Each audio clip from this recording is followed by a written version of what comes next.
live on Facebook.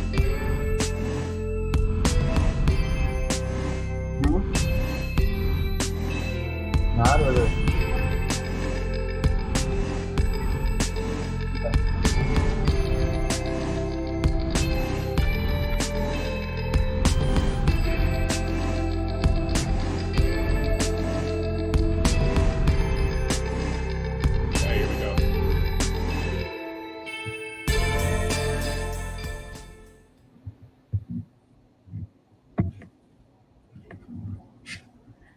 Hello, I'm Marty Goldenberg. Most of you know me as owner of Marlyn Productions. I'm also a partner in CSGT, an IT company. With everyone working from home because of the pandemic, we're doing a series of broadcasts to share info and talk about best IT practices. I actually think that once this is over, we're going to continue to be working from home. So it's not just for now, but the future. I think things will change, and I think this is one of the things we're seeing that is going to change. Last week, we talked about Zoom and Teams, and next week, we're going to talk about network performances. You can see these on Marlyn's Facebook and CSGT's YouTube channel. But today, we want to talk about network and data security. Security, security, security. Corporations spend millions of dollars to keep the security secure, and of course, the data safe. We want to give you some best practices on how to keep your data safe. During this, please add comments and questions on Facebook so we can address them during our Q&A period. So for now, please welcome my partner, Matt Parks. Thanks, Marty. It's great to be here, and appreciate the opportunity to share some of our thoughts and experiences relative to network and data security. As we kind of planned out this webinar series, we said, hey, what's the number one topic? What's the most important thing we should hit first? And network and data security was top of mind. It's the first thing on the list, because now that we've gone to a 100% virtual work environment, or most folks have, and we're going to probably continue to trend in that situation, we've opened up a lot of vulnerabilities in networks, or potential vulnerabilities. You know, the great thing about being able to access your data from anywhere is that you can work from anywhere. The bad news with that is anybody anywhere can also access your data if you don't have the proper network and data security practices in place. So here at CSG, we like to use the analogy of a medieval castle to articulate the best practices when it comes to network and data security. The medieval castle, the first line of defense is the moat. It filters out a lot of just traffic into and out of the castle. In the same way, the spam filter is a great tool that just filters out and prevents a lot of easily identified unwanted content and information. The second line of defense in the castle is the castle wall itself. It prevents direct access to the kingdom. In the same way, it routes traffic through a prescribed entry point that can be monitored. In the same way, a firewall appliance located on your network will restrict access, prevent direct access to your network, and manage the traffic flow in and out of your network. The third area of defense would be the soldiers, the palace guard. Should anything get inside the castle, inside the kingdom, they're there to recognize any threats and to neutralize them, put them in the brig, if you will, put them in the dungeon. In the same way, a good antivirus will monitor the network and identify any unwanted programs and malwares, and then can quarantine and neutralize those.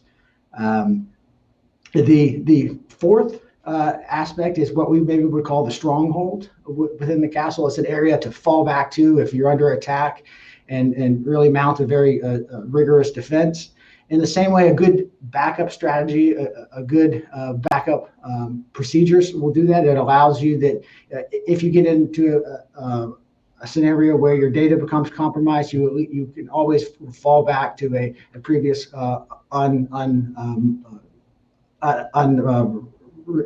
corrupted data set.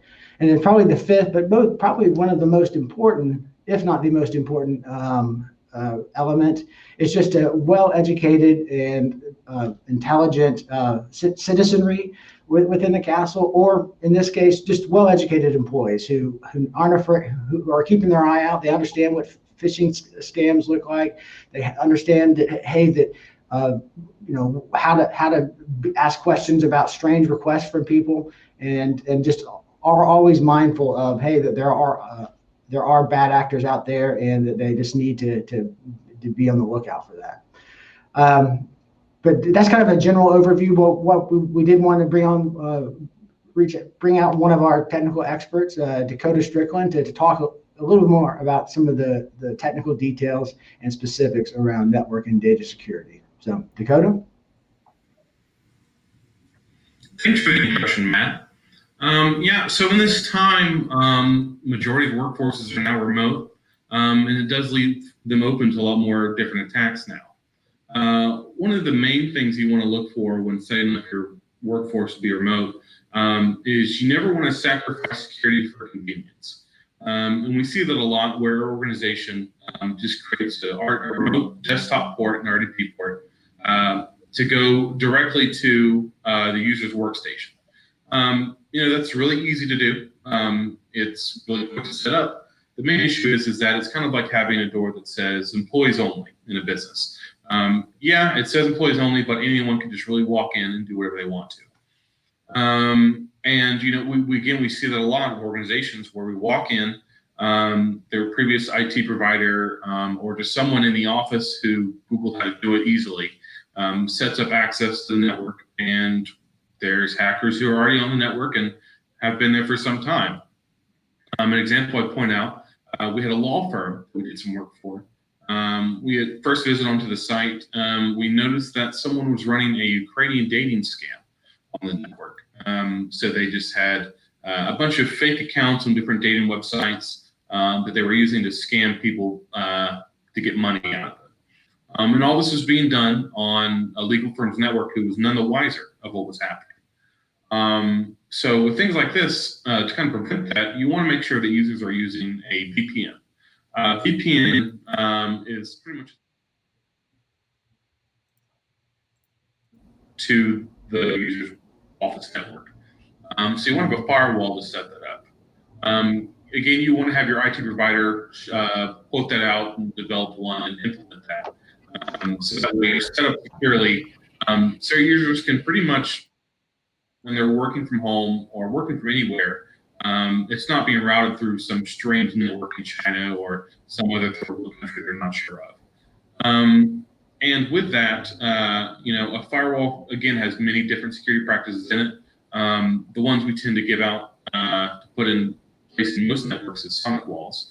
And sonic walls have various network security options like botnet filtering. So if there's a bunch of strange traffic that blocks it, it has intrusion prevention. So blocks from small attacks to spyware attacks. We even have GeoIP filtering, which can be put in, which what it does is you can block traffic by certain countries. So any non-American traffic or any traffic from countries you're not doing business with can be blocked and allow your business to be a lot more secure. And once you implement that, I believe you'd have a more secure network in place. Another thing we want to think about also is, since users are working from home, they'll be using a lot of times their home workstations, which again is convenient but not the most secure.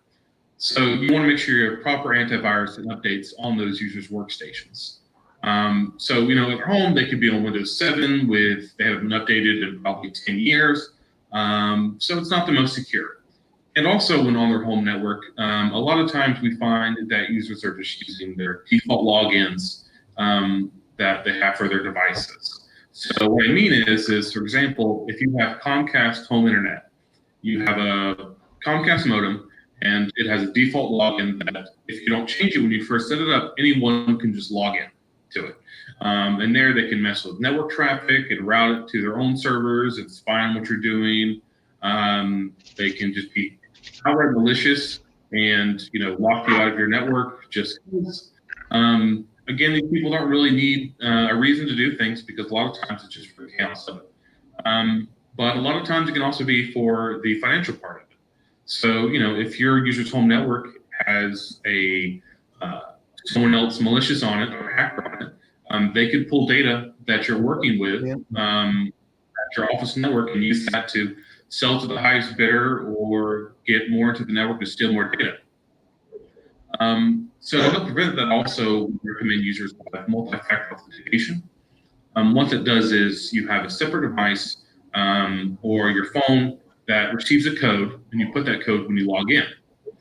This will allow so not just some random stranger in a random third world country just logs in because your user uses the same password on a database that got hacked recently. And with that, also, we want to recommend mandatory password changes. So every 30 to 90 days, you have users change passwords, so that way they're not always using the same one. And you also want to make sure you train users. Hey, don't just add another number to the end of it and then go, okay, my password's secure now. You want to make sure users are using something they can remember, but also something that is a little bit complex, so it's not easily guessable. And through all that, I believe again we can secure down most networks. But also in this time, you want to make sure you kind of revisit your backup strategy and process. Because it's one thing to have backups, but it's a whole other thing to actually make sure that the backups work. So as most of your workforce is remote at this time, it's probably good to test your backup strategy. So that means, restoring backups, making sure that if something were to happen, you can easily get back to your last backup, which hopefully is done at least daily. Because what can happen is your data gets encrypted. You can either pay the Bitcoin and then hope for the best that maybe the hacker is gracious and gives you the decryption key, or you pay it and they don't give you the decryption key, and then you're out. You have to build your business from scratch. So that's when you make sure you periodically test your backups and ensure that they're working properly. Thanks, Dakota. Those are really good points and some important things to consider. And Marty, I think as you can see, there are many elements to building a robust and secure network, and each one of these elements has a specific function, but it's only when you weave them together correctly does it provide kind of the holistic secure network. So we would always be glad to help folks and devise their network strategy, review their network strategy, and set up and assist in any ways that we could.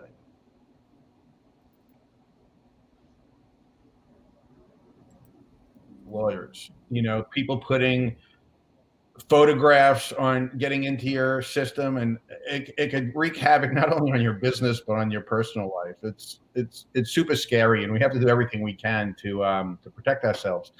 I will tell you, it's a little more advanced technology closing down your unneeded ports. So I'd like you to talk a little bit about can a layman just do it if they know how, and how does that work? How do you turn ports on and off? So the first thing you want to do, I wouldn't really suggest that any layman do it, but if you have to, I would prefer that you contact your IT provider, us or anyone you can really. But if you want to do it yourself, there is a way to do it. There is a program called Nmap. It's a network mapping service that anyone can download. And in that, it'll allow you to put in your IP address of your network and scan it and see what ports are open. And with that, it's a little easy to do. But I say that as someone who has an IT background. But I believe that most people could probably do it. And from there, you can see if, okay, what ports do I have open? There's also a series of various websites which offer that same service. So if you just Google port scan, check ports or anything like that, you'll probably get some results of different websites that offer the same service. So you just put in your network IP and it'll tell you what ports are open and what those ports do. So you can kind of know what to close and what to leave open. You know, so now that I'm partners with CSGT, I'm also learning a lot about IT. One of the things that I find is I have a drive that is a RAID drive. And I always thought, oh, how great is that? You know, I have this RAID drive, so I must be backing everything up, right? We have 2 drives going on. We can pop them out, put them in. Then I realized, you know, if something gets stolen or the electricity gets down or something happens, I'm not really backed up at all. This is a false sense of security, I think, right? Which, you know, which is one of the problems with security, right? We think we're secure, but we're really not, right? So when you say revisit your backup strategy, what do you find best practices in? One, how do you review your backup strategies? And what type of devices do you suggest economically and just how it works? So again, yeah, you bring up a really good point about RAID drives, and we see that a lot where organization has their drives in RAID, and they say, all right, I have my backups, which isn't the case. Because again, if your data gets encrypted, so does your backup drive, so does your RAID drive. So that's not really a backup strategy. Best practice is you want to have a local backup or external backup somewhere that's, you know, isolated, that can't be touched in the network, only when the initial backup jobs are done. And then even further from that, I'd probably suggest having a cloud backup. So backup that's off-site. So, you know, I always bring up the example of if your office gets hit by a meteor and it's wiped out, could you restore that data? And with that, a lot more of the devices we tend to push are either QNAPs or Synologies, which are pretty much network drive arrays that also offer software that can be used to point to whatever cloud backup or external backup you want to have. We also use Altero or data backup for clients and everything, and that allows us to easily configure different backup strategies for different companies. For the process of testing backups, most of these softwares and devices have a tool inside to where you can actually test that restore. So it'll mount that backup and then it'll verify that it's accurate and there's no corruption on it. So implementing something like that in either those devices or software should allow you to pretty much do everything you need to with your backups. And Marty, one thing that I might add here is to your point is about the false sense of security. You know, many folks think of the scenario where, hey, if the building burns down, that's what the backup is for. But you know, in the time that we've done this, I haven't really had any customers have their buildings burned down. Usually, what's happened is they have been hit by a ransomware, had a crypto attack, and if without a good backups in place for, hey, the encryption happened on Tuesday, I'll just roll back to Monday, and which is clean, and I'll lose a day's worth of work, but then I can spin that up within 2 hours and everybody's back in production again. Without that, you can be faced with looking to lose if your backups are running only 30 days, you can lose 30 days worth of work. We had a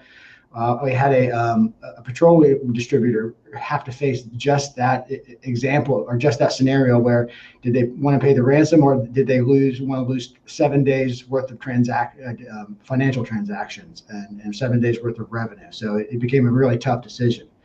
And, you know, on a personal note, that's kind of where it was a real eye-opener for me coming into this business. It's just the size of the companies that will get attacked, that hackers will go after. Yes, it makes sense in my mind. I understand why you go after Yahoo. Yes, I understand why you go after the restaurant Chili's. I understand why you go after Equifax. but targeting a company with less than $1 million in revenue, that was something I would thought wouldn't be interesting to hackers. A company that was $5 to $10 million in revenue a year, who would think that would be interesting? But we still see a lot of that. And what's even more surprising to me or eye-opening to me, was just how the level of effort that goes into these attacks, where people will find a way into a network, turn off backups, and then lay in wait for a week or two, and then launch an attack.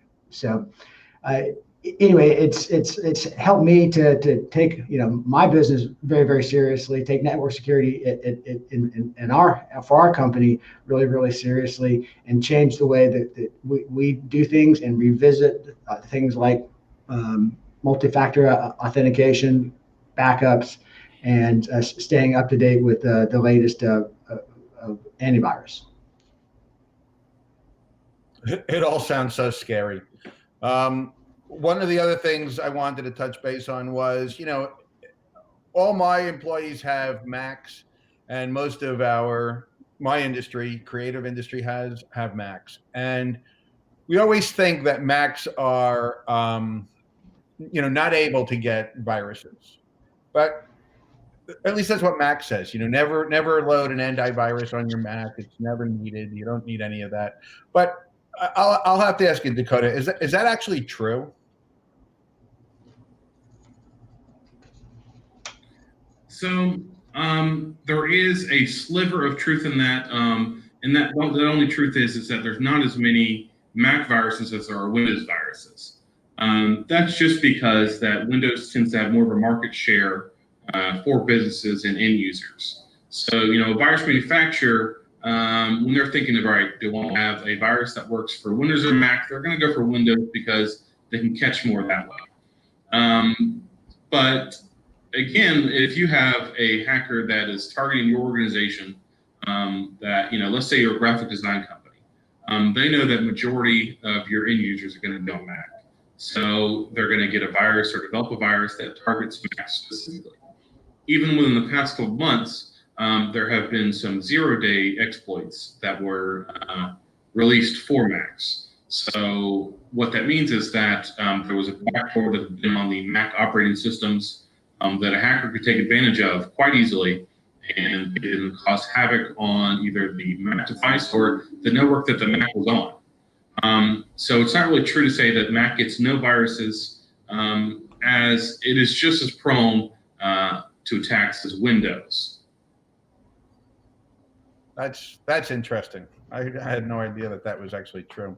One of the other things you talked about was mandatory password changes, and I have to tell you, it's so difficult to remember all your passwords. And I will tell you, I know that I've personally experienced such issues about trying to log into everything. Now that we're home, we're trying to, do everything virtually, watch all these different channels, and it's driving us crazy. I'm trying to keep a good record of, writing all my passwords down. And then I think I have them, and then I go and I forget a password, so I change it. And then next thing I know, I forget to write it down, and I go back and it's gone. And it's so annoying. But tell me, when you talk about mandatory password changes, is that something that's prompted, or is that something you should just periodically say, okay, today I'm going to change, all my passwords? Especially, there are these emails going out that they'll tell you, oh, we have things on camera that you've done, and this is your password, and if you don't pay us, $1 billion, we're gonna let your wife know that you're watching porn or something, right? I think that's crazy that people just kind of do that, and it's not true. None of it's true, but it scares you, no matter who you are. I think, right? So is when you say mandatory password changes, is that something that you should just do periodically? I would say it is something you should do periodically. A lot of organizations, like if you're on a network domain, there'll be prompts to change your login password for your machine. But those passwords also should be changed on, your banking accounts, your Netflix account, your Hulu account, pretty much any account. You should periodically change those passwords.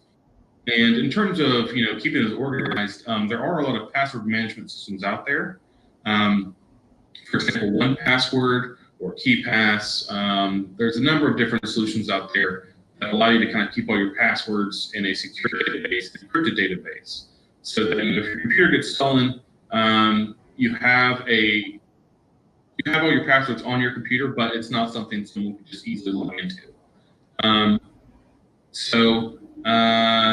That is one of the things I'd probably recommend. In terms of, another thing to keep in mind, you don't want to just save your passwords to your browser, because those can be stolen from viruses as well. So secure password database manager, there's plenty of them out there.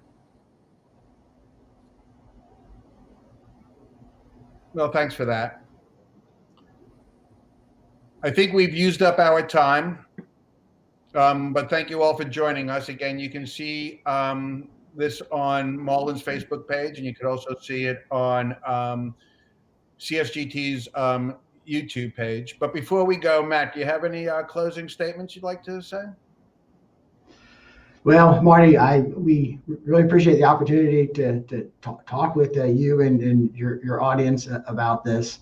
I do think that each of these elements are an important part of an overall strategy. They each have a specific role, and just making sure that they're fine-tuned can be is really important to good network security. But this is kind of the segue into next week's topic, where we're going to talk about network performance, because by putting a lot of these practices in place, you can really limit the performance of your network. You can really slow things down, make it difficult to operate. So this is where we would say, this, working with folks like us, we can help you fine tune that, find that balance, find that optimal balance between a secure network, but one that also performs well and allows your employees to work efficiently. Because there is that balance, and it takes a little bit of practice, a little bit of tuning to get there, but we think that we like to help folks get there. Okay, well, thank you guys very much. And that's it for now. Just send your comments and any questions you have.